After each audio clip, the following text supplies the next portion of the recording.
Mi hermano David Rica, de David Rica Inspira tu Esencia. Bienvenido, hermano. ¿Cómo te sientes el día de hoy? Con muchas ganas de grabar este siguiente mito.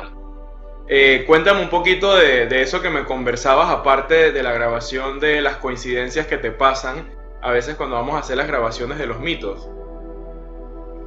Pues mira, justamente es curioso porque yo estoy estudiando un diplomado en astrología y hace un par de días, escuchando las clases, salió el profesor hablando de Saturno, ¿no? Y puso la metáfora de que Saturno está relacionado con el Minotauro y con el laberinto, ¿no? Saturno, que lo llaman muchos el maléfico, pero bueno, gracias a Saturno es que nosotros nos superamos y Saturno es el que nos pone unos límites, por ejemplo, a los efectos que hace Júpiter, ¿no? Que todo lo magnifica. Entonces me resultó muy curioso que a 2 días de hablar de este mito, justamente nos hable del laberinto y el efecto que tiene, ¿no? En las personas. Bien, es interesante, de verdad, cada vez que David me cuenta esto yo me quedo sorprendido de cómo la vida siempre nos va poniendo esos ejemplos y situaciones que nos ayudan a profundizar en los temas que estamos estudiando. Es una sincronicidad mágica y bueno, como él ya les ha adelantado un poco, hoy en nuestro último video de este primer capítulo, Un encuentro con el ego, vamos a navegar a través del mito de Teseo y el Minotauro, uno de los mitos más famosos de toda la mitología griega y que incluso ha sido llevado al cine y a la televisión en múltiples ocasiones. Creo que una de las últimas películas que se hicieron de estas superproducciones de mitos, casualmente se trataba de Teseo también y bueno, estos procesos, ¿no?, que tienen que ver con el Minotauro. Entonces, qué interesante que le hayan explicado a David justo unos días antes que esto tiene que ver con el planeta Saturno, ¿verdad? Que es el planeta de las pruebas, de las adversidades, de los procesos difíciles, los sacrificios. Y bueno, hoy vamos a tratar de entender de qué va toda esta cuestión con respecto al desarrollo de nuestra conciencia. Hermano, ¿tienes algún otro comentario o mensaje para nuestro público en este último video de nuestro primer capítulo antes de que empecemos a ver el mito? Sí, hoy vengo a presentarle al público a una tercera integrante de este equipo que se llama Tigri. Y nada, hoy nos va a acompañar, ¿a que sí, Tigri? Hoy nos va a acompañar para hacer este bonito mito. Bueno, Tigri, bienvenida al equipo. Definitivamente que tu presencia nos va a agregar valor. Ahora tenemos un miembro del mundo animal. Y debo decirle al público que Tigri fue una adición a causa de la voluntad cósmica, porque así son los gatos, ¿no? Ella simplemente decidió que se quería integrar y ni siquiera nos preguntó y aquí está, aquí está formando parte del crew, totalmente cómoda en los brazos de David, lista para entrar en las profundidades del laberinto. Lista para saltar. Ya me ha dicho que si Teseo no puede con el Minotauro, que ella se enfrenta. Excelente, qué bueno, hermano, voy a tener que conseguirme una Tigri también. Sí. Ok, vamos a empezar porque la cosa está buena hoy. Dice el mito con el origen de Teseo. Ojo a esta información tan interesante. En la mitología griega, Teseo significa el que funda. O sea que vamos a indagar en un mito que tiene que ver con el fundamento de las cosas, ¿no? Aspectos fundamentales que son la base de lo que nosotros necesitamos para nuestro trabajo espiritual. Dice que él es hijo de Etra y Egeo.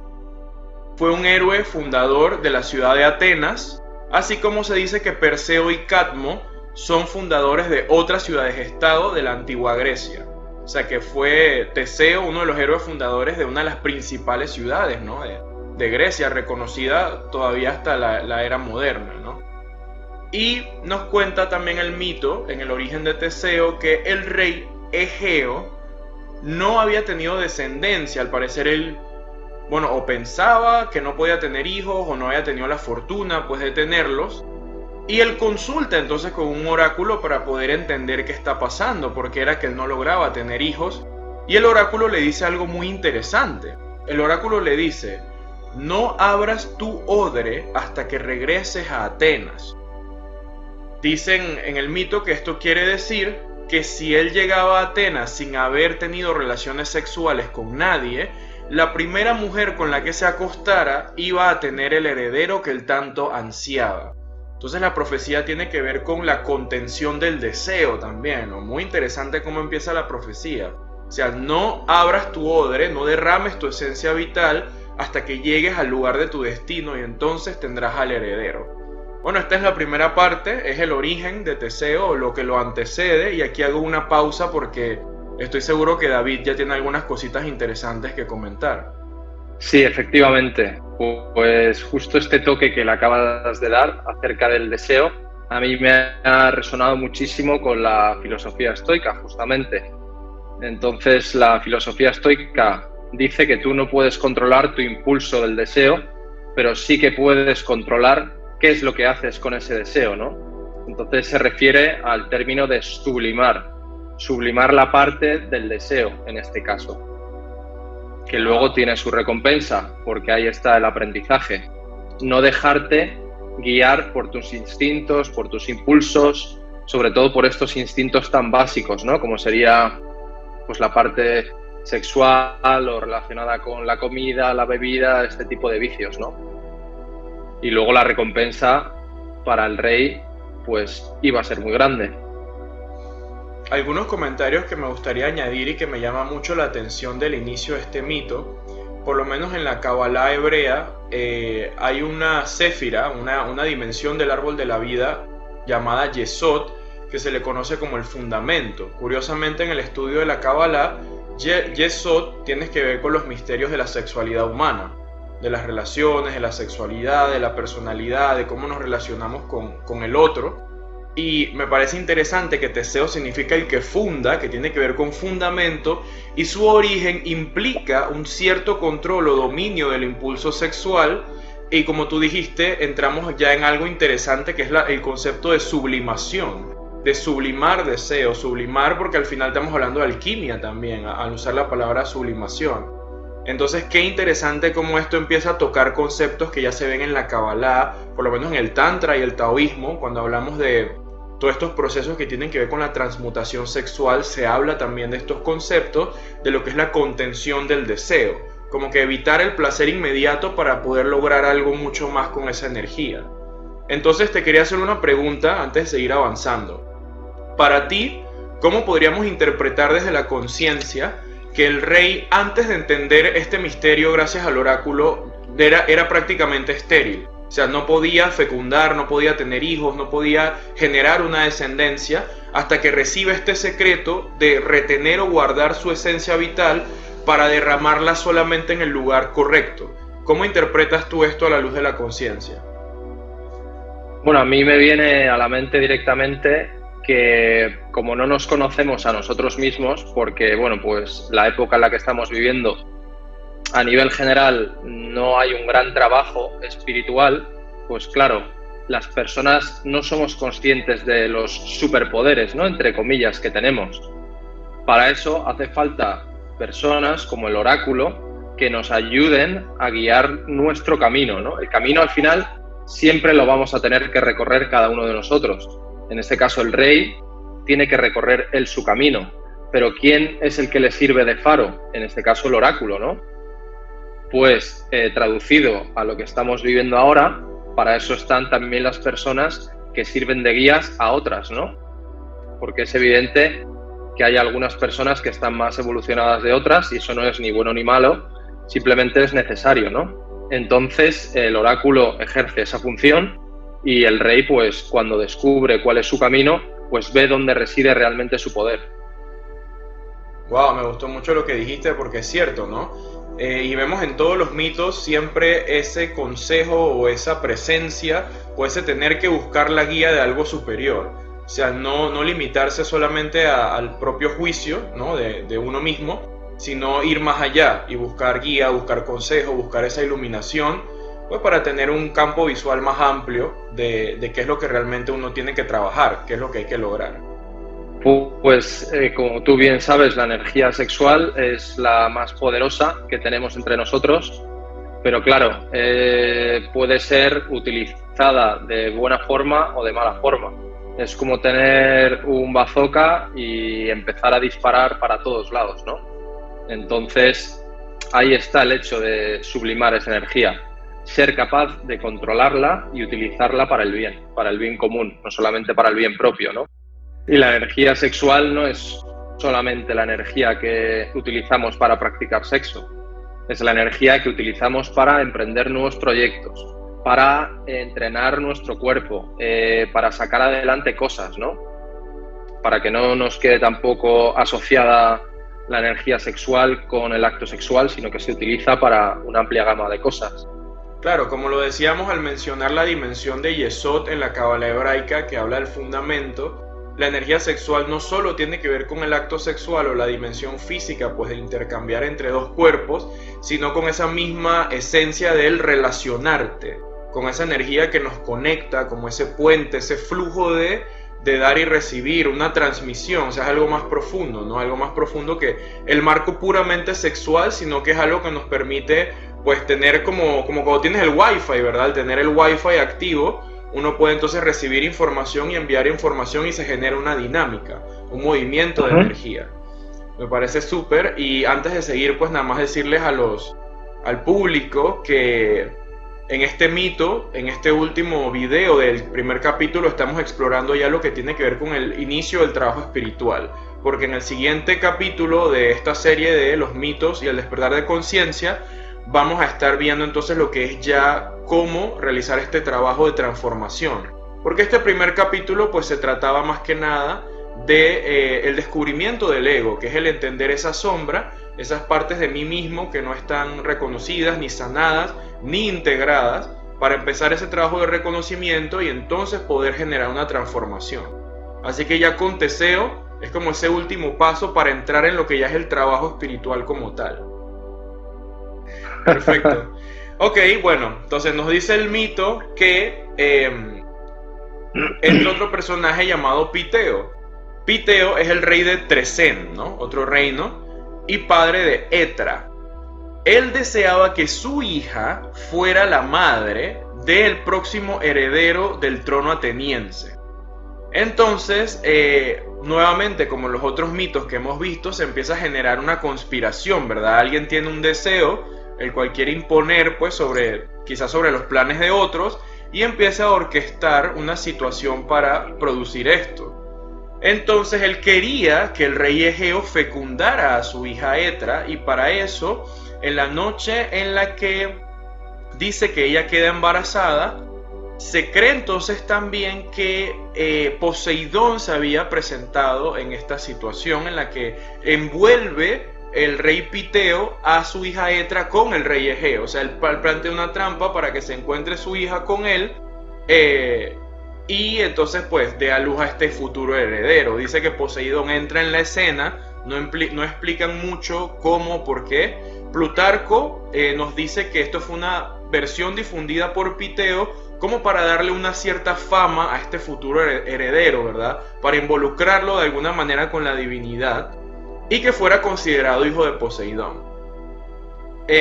Porque dicen que este dios era muy reverenciado en la tierra de Piteo. Egeo, por temor a que sus sobrinos, que se le llamaban los Palántides, los cuales esperaban que el rey Egeo, al ser estéril, no diera heredero y se estaban ya disputando quién iba a ser el próximo, codiciaban pues el trono. Entonces Egeo tenía miedo de que la envidia y el deseo de estos sobrinos de los Palántides fueran a afectar o hacer daño pues a su hijo.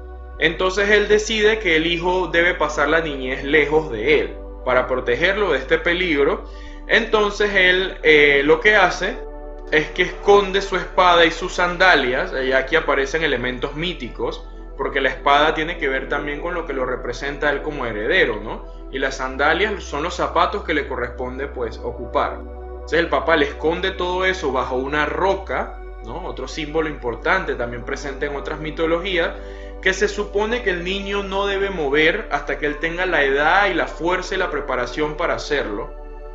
Y entonces la infancia de Teseo pues dice que transcurre en compañía de su mamá y de su abuelo, entiendo que es el padre de la mamá, en la ciudad de Tresén.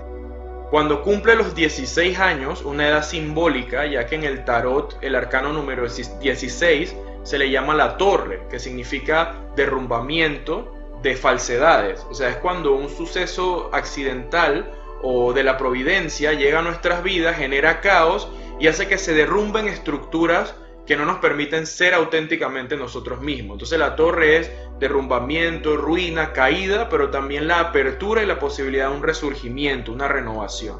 Entonces, bueno, cuando él cumple 16, su madre le revela, imagínate, hasta los 16 vives una vida en ignorancia de quién eres realmente, y como obra del destino llega la mamá y le revela de quién es el hijo, pues cuál es su secreto. Y entonces Teseo se propone levantar la piedra, calza las sandalias de su padre y envaina la espada, para la cual él estaba destinado, y entonces decide iniciar el viaje de regreso a Atenas para poder reclamar su herencia y ser reconocido como legítimo hijo del rey. Wow, intensa esta parte, ¿eh? Sí, sí. Bueno, vemos que todo empieza con una tremenda manipulación, buscando tanto su bien como, bueno, en teoría el bien de la hija, ¿no? Pero no el bien común, porque ahí no busca el beneficio de todos, busca el beneficio de como mucho una o dos personas. Y ahí empieza el lío. Algo que se me olvidó agregar para que no te pierdas un detalle importante, entre pues tanta información a veces uno se le pasan detallitos, que para lograr su manipulación y su deseo, el rey Piteo había emborrachado a Egeo. O sea, hubo un emborrachamiento para que entonces fuera fácil seducirlo y hacer que él se acostara con su hija antes que él llegara a estar con ninguna mujer de Atenas. Entonces, bueno, ahí es interesante que está la presencia del alcohol, porque tú y yo en otros videos hemos hablado de la presencia de estos diferentes factores, pues que el alcohol es uno de ellos, hay muchos otros, pero que llegan a ser una distracción de nuestro destino y a veces hacen que nos perdamos del camino, pues que estamos tratando de recorrer. Exacto. De hecho, bueno, hablando precisamente del tema de la sublimación del deseo, pues es curioso que justamente después de que el oráculo le informe de eso, le pongan la prueba del alcohol, porque podría perfectamente haber dicho que, ya que sublima su deseo de tener sexo antes de llegar, ¿por qué no va a sublimar también el deseo de beber alcohol, no? O sea, no limitarnos, ¿no? No limitarnos únicamente a un aspecto, sino entender que sublimar los deseos básicos al final abarcan diferentes dimensiones de la vida, desde lo sexual hasta lo que tú también dijiste, la comida, la bebida, incluso el deseo también de poseer bienes materiales. No es como un trabajo de autorregular nosotros mismos esas necesidades. Exacto, eso lo plasma fenomenal la filosofía estoica, que tiene, bueno, lo tratan varios autores y es precisamente eso, ¿no? No es necesario poseer grandes riquezas materiales, ni hacer grandes gastos, ni tener grandes lujos, ¿no? Porque todo lo que tienes te posee a ti, no posees tú lo que tienes, porque te hace esclavo, ¿no? Digamos. Que es cierto esto que nos dices, y ahora que hablas de las posesiones, de lo que tienes y te tiene, ¿qué opinas tú de este símbolo interesante de que, bueno, el padre entonces logra engendrar este futuro heredero, pero por miedo a que sus sobrinos envidiosos le hicieran daño, pues con deseo de ellos tener el trono, el padre esconde la espada y las sandalias, ¿no? A ver qué significan estos símbolos, debajo de una gran piedra que Teseo no iba a mover hasta que él llegara a los 16 años y hubiera cumplido ciertos requisitos. ¿Cuál es tu interpretación de estos símbolos y del acto del padre de ocultar estos objetos debajo de la piedra? Pues el acto del padre yo lo interpreto como que lo que hemos dicho, que realmente tú eres preso de lo que crees que tienes, ¿no? Entonces, en este caso, él se creía poseedor del heredero y ese mismo acto le hizo preso. Por eso tuvo que esconderlo bajo una roca, que luego por la parte de Teseo se interpreta como que hasta los 16 no está preparado para tener esas armas, ¿no? A las que enfrentarse con la vida. O sea, si él las hubiera conseguido de inicio, seguramente no habría sabido cómo utilizarlas o las habría empleado mal, ¿no? ¿Cómo interpretas tú la presencia del arcano 16 de la torre ¿no? Que tiene que ver con el derrumbamiento de esas estructuras de falsedad y esa final revelación por parte de su madre, ¿no? La madre es el nexo con la vida, es quien te trae, y es que le revela a él: tú eres hijo de un rey, y él te dejó unos objetos que tú puedes usar para volver a conquistar tu posición. Sucede esta revelación a sus 16 años, él calza las sandalias, creo que hay un símbolo importante ahí, y envaina la espada para entonces emprender el viaje. ¿Cómo interpretas tú esto para entonces adentrarnos ya en la siguiente fase del mito? Exacto. Pues bueno, la madre al final es la vida, ¿no? Que le dice: hijo, tú no eres quien creías ser. O sea, esa máscara que tenías puesta, ese ego, ¿no? Al final no eres tú. O sea, esta vida que has estado viviendo ha sido necesaria porque es necesaria para tu aprendizaje. Pero esto que sepas que es solamente una máscara. Y lo que es tu esencia de verdad porta esas sandalias y esa espada. Wow, eso que acabas de decir tiene un mensaje muy bonito, porque si cada ser humano lo interpretara para sí mismo con su historia personal, es como que mientras sigamos escondidos en esa estructura falsa no derrumbada, que bueno, fue la historia que se creó para proteger nuestra conciencia mientras nos desarrollábamos, pero al final hay que romper esa cáscara para poder reconocernos como hijos de un rey. Que ese rey, pues dependiendo de tu visión espiritual, sería el gran espíritu, el Dios Padre, el Ser Supremo. O sea, reconocerte como más que carne, pues más que un cuerpo físico, sino como un ser espiritual con un llamado mucho más elevado que solamente venir a vivir la vida carpe diem, ¿no? Como dicen algunas personas. Exacto. Y si te fijas, él es mucho más poderoso cuando descubre su verdadera esencia que cuando está con la máscara.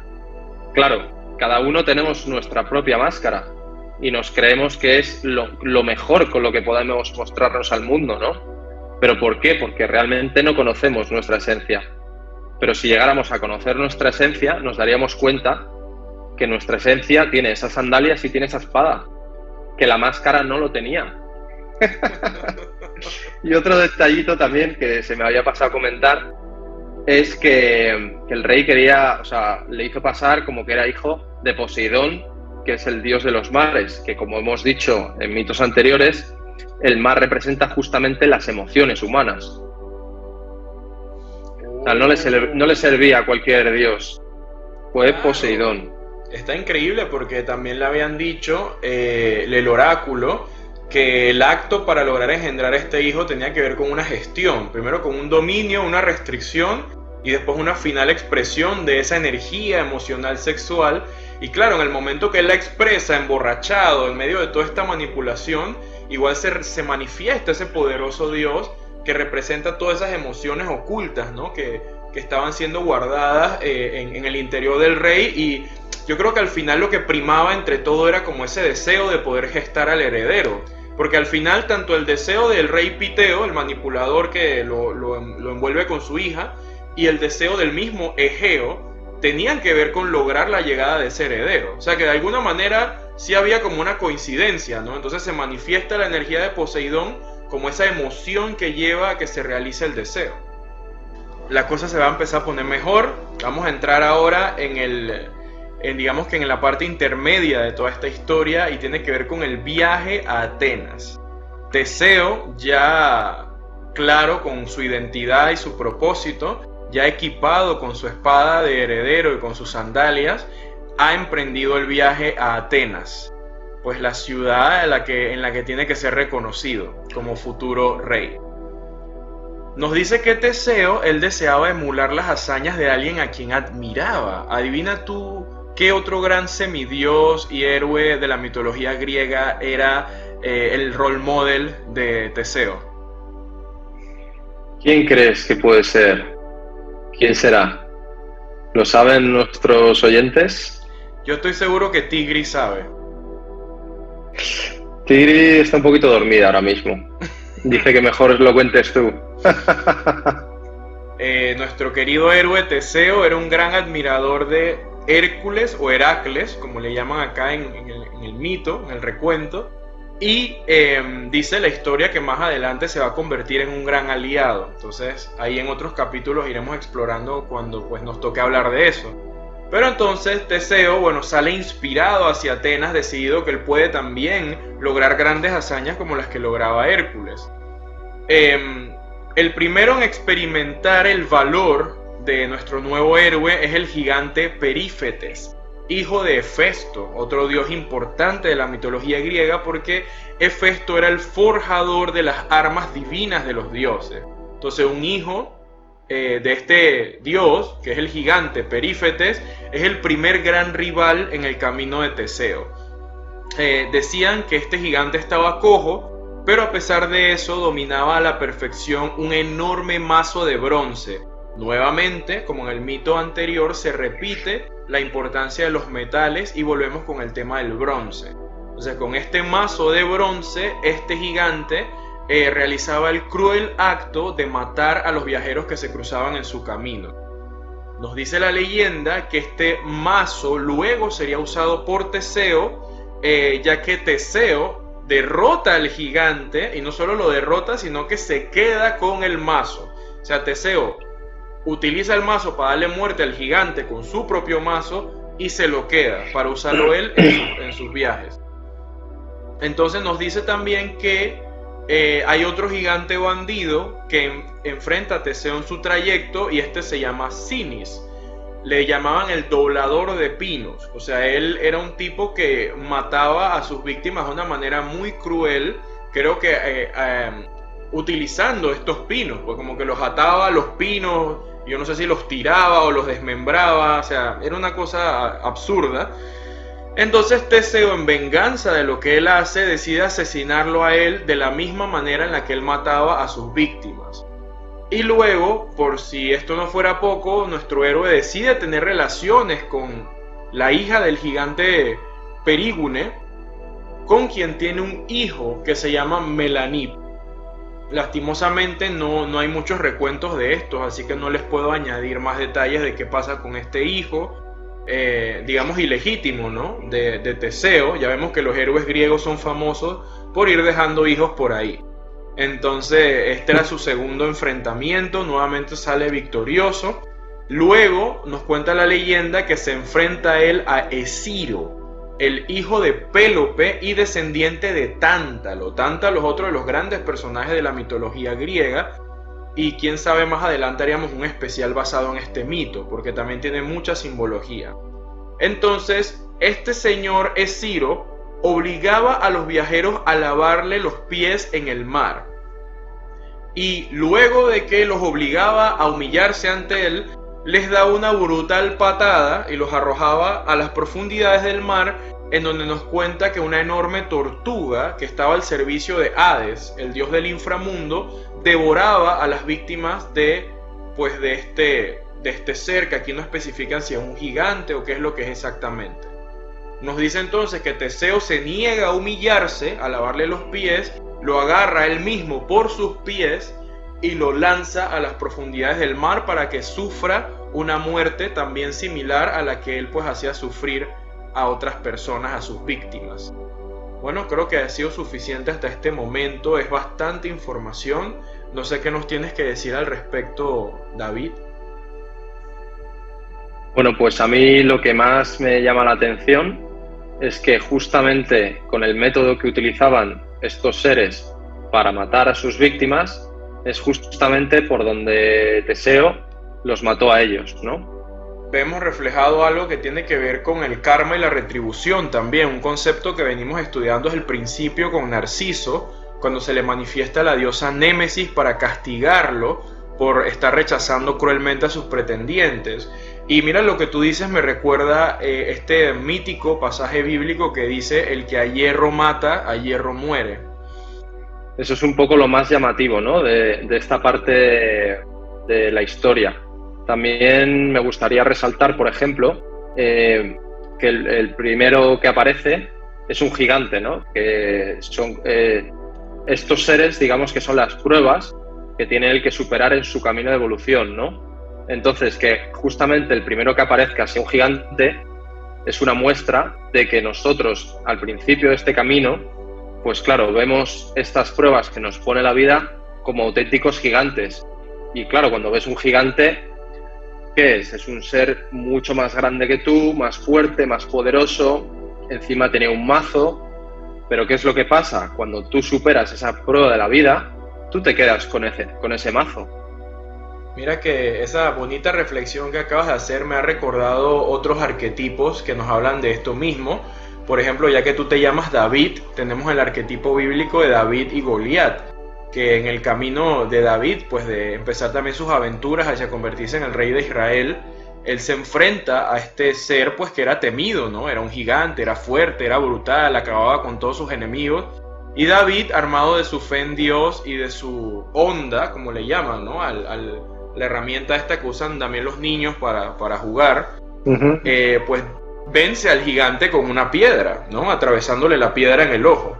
Entonces es interesante lo que tú dices, como en la batalla, en la historia épica de nuestra vida, esos primeros obstáculos bien se nos presentan como ese invencible gigante que todo el mundo cree como que no, yo no voy a poder con eso, no voy a poder con esa entrevista, no voy a poder pues de pronto lograr eso que tengo que ahorrar para manifestar mi deseo, no voy a poder lograr ese viaje tan deseado. Uno lo ve como un gigante imponente. Respecto a lo que has dicho también de David y Goliat, me ha recordado un libro que me gustó mucho del autor Malcolm Gladwell, no sé si lo conoces, que tiene un libro que trata precisamente sobre eso, y él hace un análisis en el que cuenta que esa batalla estaba perdida desde el primer momento para Goliat, porque sí, Goliat era, pues como hemos dicho, como son los gigantes, aparentemente muy portentosos, había matado ya no sé cuántas personas, y David era un simple pastor que era pequeñito, débil y solamente tenía una pequeña lanza, o sea, una pequeña onda, que es lo que utilizan los niños para jugar, ¿no? Pero si realmente te pones a analizarlo, la batalla estaba ganada desde el minuto 1 por David. ¿Por qué? Porque el gigante todo su poder lo despliega en la distancia corta, o sea, tenía que estar a menos de 2 metros para poder alcanzar a David. Pero sin embargo, el arma que tenía David, que es la onda, que llevaba utilizándola desde que era un niño, podía disparar desde la distancia que él quisiera.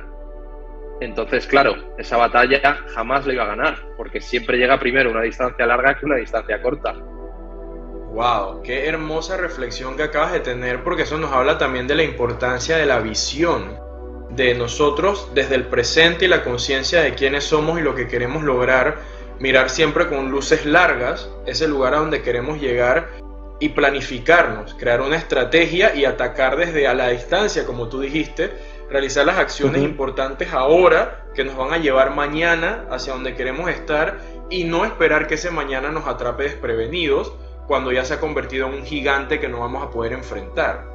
Qué interesante cómo lo que has dicho le da una vuelta a todo. Y aprovecho para mencionar el segundo arquetipo que me acordé, que es el clásico Don Quijote, ¿no? Que él veía estos molinos de viento transformados en gigantes. Y era como él alimentaba su fantasía de ser un héroe y un conquistador también.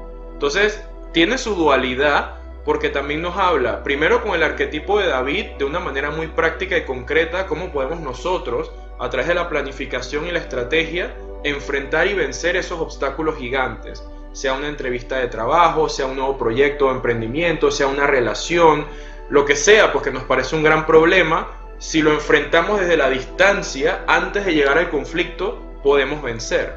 Y por otro lado, tendríamos el complemento el ejemplo de Don Quijote, en el que a veces nosotros creamos nuestros gigantes imaginarios, y es nuestro propio miedo, nuestra propia inseguridad, que se transforma en los obstáculos que nos detienen en el camino. Entonces, bueno, vemos que, como bien decía David, pues esta primera parte está más que nada basada en los gigantes como representación de los obstáculos que van edificando y construyendo al héroe. Él, bueno, logra matar al primero, se queda con el arma, va venciendo a cada gigante que le aparece, pues de la misma manera en la que ellos matan a sus propias víctimas y oponentes, haciendo como una especie de alusión al karma. Y mira tú qué interesante, que aquí tengo un comentario para ver qué opinas, David, de por qué tantos héroes míticos llenan este rol del vengador. No sé si te acordarás también del famoso dios Horus, ¿no? Que mucha gente conoce su mito, de que él está como llamado a vengar a su padre, que fue asesinado por el tío de Horus, quien quería usurpar el reino. Obviamente no vamos a entrar en detalles porque este no es un especial de mitos egipcios, pero me recordó este arquetipo de este héroe que está llamado como a ser un vengador de las injusticias, y creo yo que es el arquetipo pues más usado en la era moderna. Mira tú que vamos al cine a ver las películas de los Vengadores, ¿no? El mismo nombre lo dice todo, ¿no? Héroes que de alguna manera tienen que cumplir el rol de un vengador de injusticia. ¿Qué opinas tú de eso? Bueno, en este caso yo creo que se mezcla un poco de marketing, porque la venganza es algo que llama mucho la atención siempre, y luego la parte de claro, que se ha cometido algo anteriormente que no estaba bien. En este caso, pues son las acciones de nuestro ego. Cuando el ego no está equilibrado, pues que te llevan a cometer actos que no son realmente desde la bondad y desde el amor incondicional. Por eso luego tiene que salir la parte esencia, digamos, hasta vengarse, ¿no? O sea, no es un término que me guste en exceso, pero yo entiendo que para contar los mitos y las historias, pues encaja fenomenal.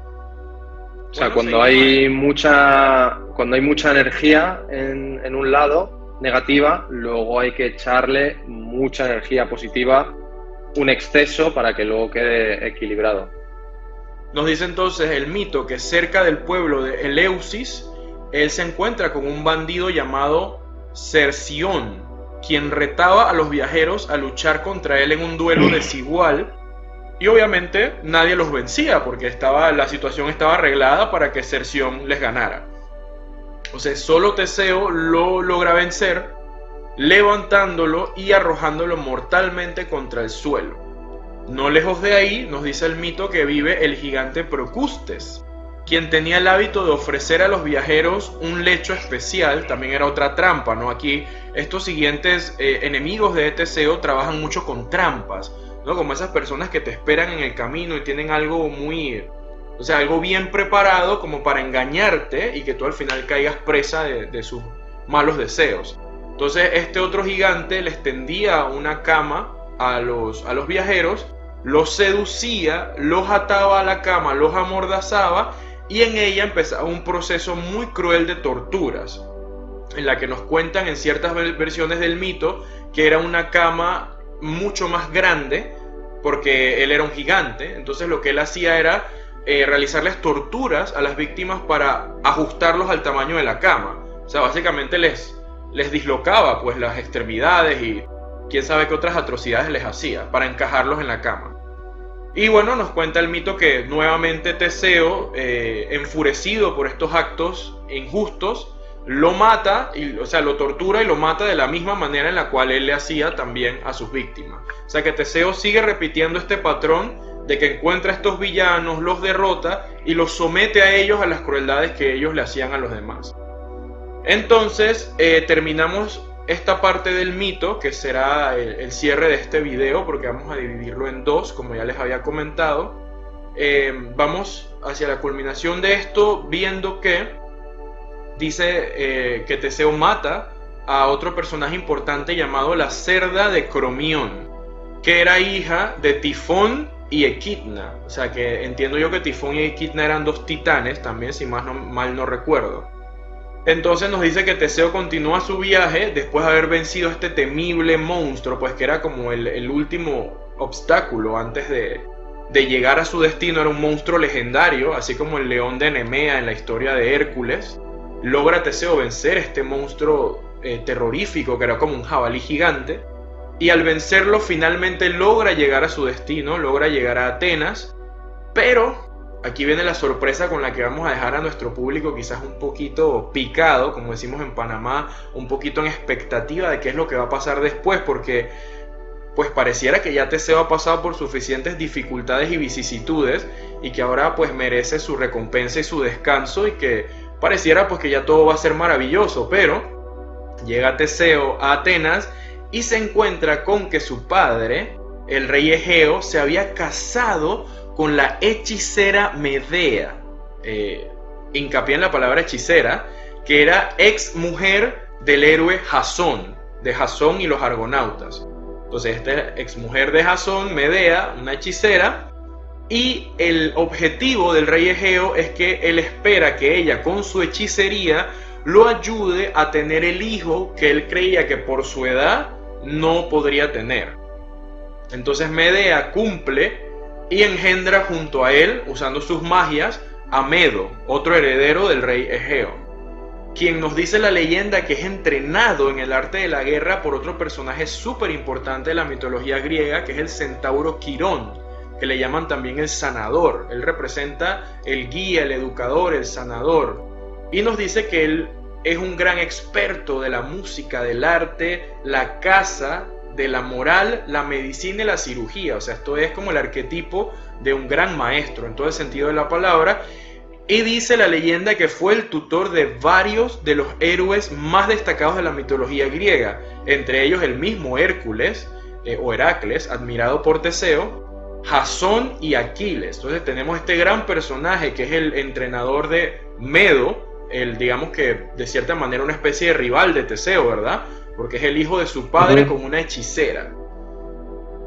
Bastante información, muy interesante todo el escenario que se presenta ante nosotros. No sé si el público se espera las sorpresas que vienen más adelante, pero creo que he hablado bastante, ha sido suficiente hasta ahora. Le voy a dar la palabra a mi hermano para que nos ayude a entender un poco todos estos elementos. Hermano, igual si se te escapó algún detalle, con mucho gusto yo te recuerdo, porque sé que es mucha información. Y vamos entonces con el análisis para terminar por el día de hoy. Pues a mí me gustaría resaltar lo que más me ha resonado, ¿no? Es el tema de los diferentes retos a los que se tiene que enfrentar, ¿no? Que destacan todos por utilizar artimañas para tratar de, pues eso, de engañarle a él y al resto de víctimas que tienen, ¿no? Y es justamente lo que hace el ego. El ego, ¿qué es lo que hace? Te engaña, te hace creer una cosa que luego en verdad es otra, ¿no? Justamente, pues, el ego más peligroso es el ego espiritual, porque te hace creerte superior a los demás a nivel espiritual, simplemente porque has hecho un curso de desarrollo personal o porque estás empezando a meterte en el tema, ¿no? Entonces, eso es, digamos, lo que más me ha resonado en esta parte de la historia. Y luego, respecto al final, yo creo que vamos a dejarle con un poco de intriga a nuestros oyentes y visitantes y lo podemos desvelar en el siguiente vídeo. ¿Qué te parece? Ok, hermano, me parece muy interesante que hayas decidido dejarlo un poquito abierto, porque bien es cierto que es mucha información y bueno, hay elementos interesantes, ¿no? Está, como tú dices, la superación de cada uno de estos gigantes que se presentan en el camino y al final, bueno, llega Teseo a su tierra y lo que se encuentra es que el papá ahora tiene otra mujer que encima es bruja. No sé qué opinas de ese detalle de que ahora el rey está con una bruja y encima tiene otro heredero. ¿Qué piensas tú de eso para cerrar con algo interesante?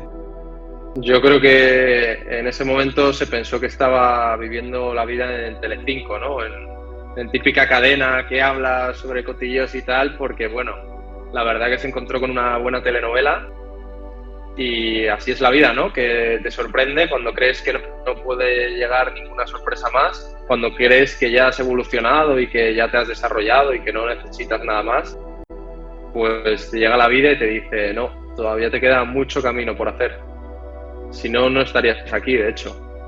Mira que creo que las cosas que has dicho nos dan para un gran mensaje de cierre, combinando la idea del ego espiritual, ¿no? Porque ego espiritual se le puede dar muchos títulos, pero es ese ego de superioridad moral, y lo que dices al final también, cuando uno ya cree que se la sabe toda, que ya conquistaste todas las pruebas, que eres el campeón, que eres la salsa, como decimos acá en Panamá, y de pronto la vida te hace una jugadita, y te pone en una situación como una buena telenovela mexicana que ni siquiera el más experto de los expertos está preparado para enfrentar, y ahí quizás uno se termina dando cuenta de, como bien dices, pues te toca quizás volver a la humildad, ¿no? Volver a la humildad, renunciar a esa idea de que ya eres lo máximo, de que ya te las sabes todas, aceptar la posición en la que se te ha puesto y tratar de ver cómo haces para jugar con esas cartas y volver a aprender y entonces conquistar esos nuevos retos.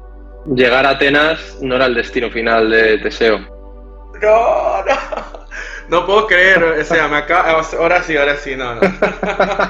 Ahora sí, yo sabía que faltaba algo, o sea, me acabas de hacer explotar la mente con esa pequeña frase, llegar a Atenas no era el destino final. Wow. Bueno. Lo teníamos que dejar para el final del vídeo, esa frase. No, porque ahora vienen otras cosas, ¿no? Él llega a Atenas y después vendrán otras aventuras. Así que la frase estuvo perfecta. Sí. Estuvo perfecta y bueno, es una frase que me la quedaré y reflexionaré en ella, porque cuántas veces uno no se autoengaña con esas sucesivas Atenas, ¿no? Con esa idea de que, bueno, este era mi destino, este era el plan, llegué y ya lo logré. Y de pronto se queda uno pensando como, chucha, ¿y ahora qué hago? Y como que, ¿qué pasa después de esto? Pues al final el viaje se renueva, ¿no? Atenas no es el final.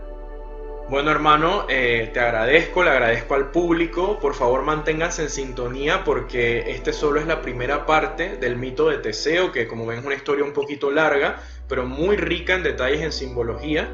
Y bueno, hablando de rica y ricura, le doy las gracias a mi hermano David Rica, de David Rica Inspira Tu Esencia.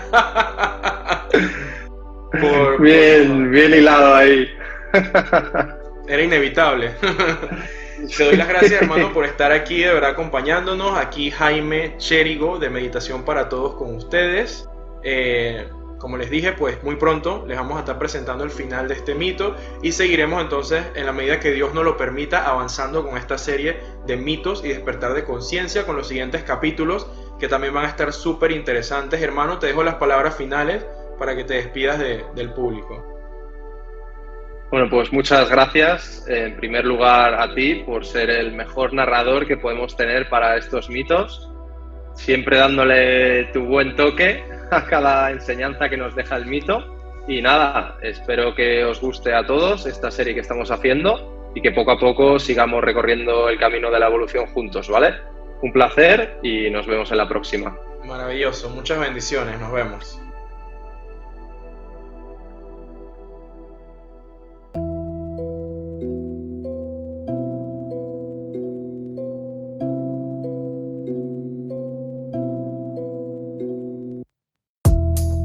Aquí Jaime y David, soltando las metáforas. Los reyes del baile han venido a divertir con su banda sonora, sonando a todas horas. Te vienen a decir que los mitos molan. Empiezan por Narciso, siguen por Perseo. Cumplen tus deseos y con Teseo te mandan pa'l piso. Y sonar así, la verdad que nadie suena. Libera tu ego ya y rompe sus cadenas. Los centuriones juntos, subimos la escalera.